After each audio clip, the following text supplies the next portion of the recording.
तमाम तरह के जो है जनजी आंदोलन से प्रेरित होकर के आंदोलन किए जा रहे हैं या उसकी नकल पर तमाम सारे आंदोलन चलाने की मुहिम तमाम सारे आरक्षण विरोधी लोग कर रहे हैं।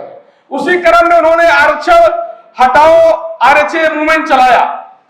उसके तहत आप लोगों ने देखा वो आरक्षण हटाने की बात करते हैं, जबकि उनको उनकी आबादी के सापेक्ष 10% घोषित और 40% जो है अघोषित आरक्षण उनको मिला हुआ है। यह जाति जनगणना जब बिना जात के की जाएगी तो पहली बात यह उद्देश्यहीन है, इसका कोई परिणाम नहीं निकलेगा। 1931 की जनगणना के अनुसार जो भारत में ओबीसी की संख्या थी वह 52% थी और मंडल कमीशन जब बना तो उसी 52% आबादी यानी 1931 की जनगणना के अनुसार 27% आरक्षण मंडल कमीशन के अनुसार दिया गया। मंडल कमीशन लागू होने के बाद केवल और केवल एक सिफारिशों के साथ मंडल कमीशन लागू हुआ। 39 सिफारिशें से धरी की धरी रह गई।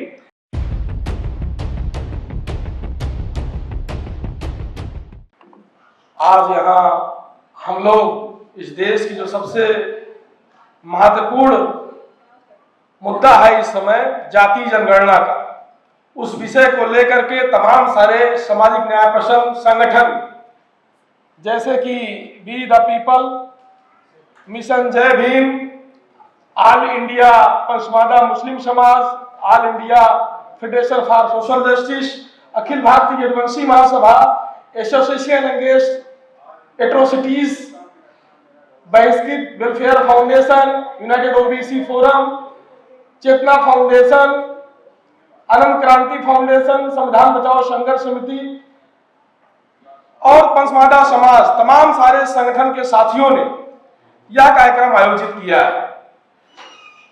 आप लोग हमारे सामने अखिल भारतीय ओबीसी महासभा के राष्ट्रीय अध्यक्ष आदरणीय ब्रजेंद्र यादव जी, आदरणीय बहादुर यादव जी और सामाजिक न्याय के प्रखर पैरोकार डॉक्टर सूरज मंडल साहब, संविधान बचाओ संघर्ष समिति से डॉक्टर रतनलाल सर, तमाम सारे बुद्धिजीवी साथी भाई मंजीत साहू जी बैठे हुए हैं।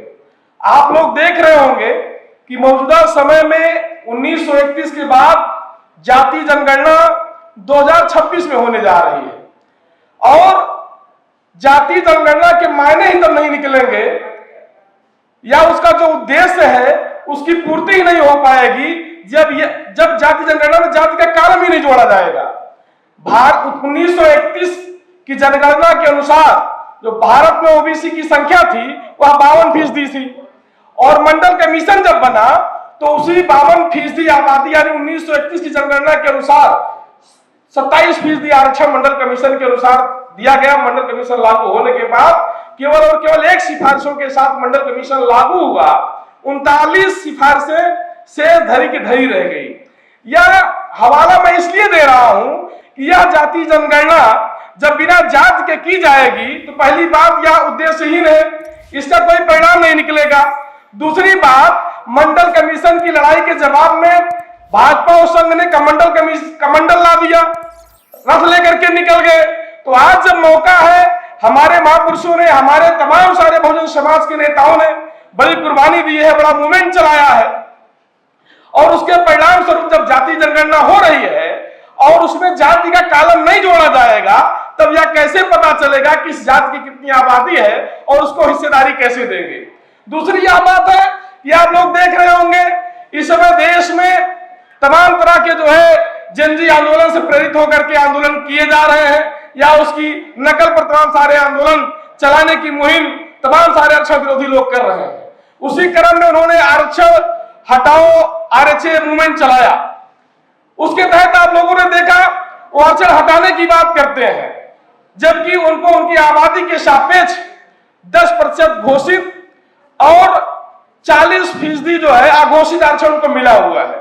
अभी सुप्रीम कोर्ट का एक जजमेंट आया है एक भर्ती को लेकर के, जिसमें यह हवाला दिया गया है यदि आप किसी भी भर्ती प्रक्रिया का फॉर्म भरते समय आपने उसमें ओबीसी, एससी या एसटी कैटेगरी अगर आपने टिक कर दिया है, अगर ओबीसी, एससी, एसटी कोई भी जो आरक्षित श्रेणी है उसको आपने विकल्प रूप में चुनने का काम किया है, तो आप जो अनरिजर्व्ड जो है यानी 50.5 या 10% हटा दें तो उसमें आपकी गणना नहीं होगी, आप रिजर्व कैटेगरी में ही अपना पार्टिसिपेशन कर सकते हैं, सिलेक्शन ले सकते हैं।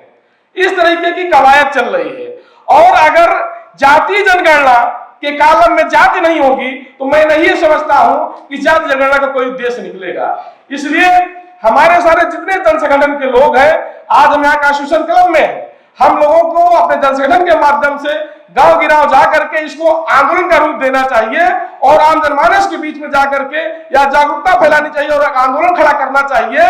जिस तरीके से आप लोग देख रहे होंगे कि हमारे देश के स्कूलों से जेन-जी और जेन अल्फा आंदोलन निकल करके अपने मुद्दों के लिए आंदोलन कर रहा है, उसमें किसी राजनीतिक दल अथवा किसी संगठन की विशेष भूमिका नहीं है, स्वस्फूर्ति आंदोलन हो रहा है।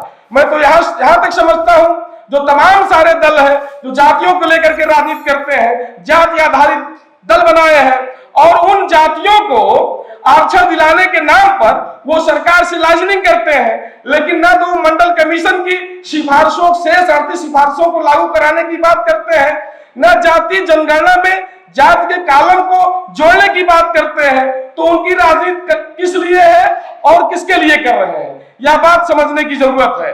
खास करके हम जैसे जो एक्टिविस्ट लोग हैं उनको यह मुहिम चलानी चाहिए, जो जन संगठन के लोग हैं उनको यह मुहिम चलानी चाहिए गांव गिराव खेत खलिहान में जाकर के कि हमको जाति जनगणना को लेकर के एक आंदोलन खड़ा करना होगा, जिससे यह सरकार जो तानाशाही सरकार है, जो हकमारी वाली सरकार है, तभी जाति जनगणना करवाने का काम करेगी।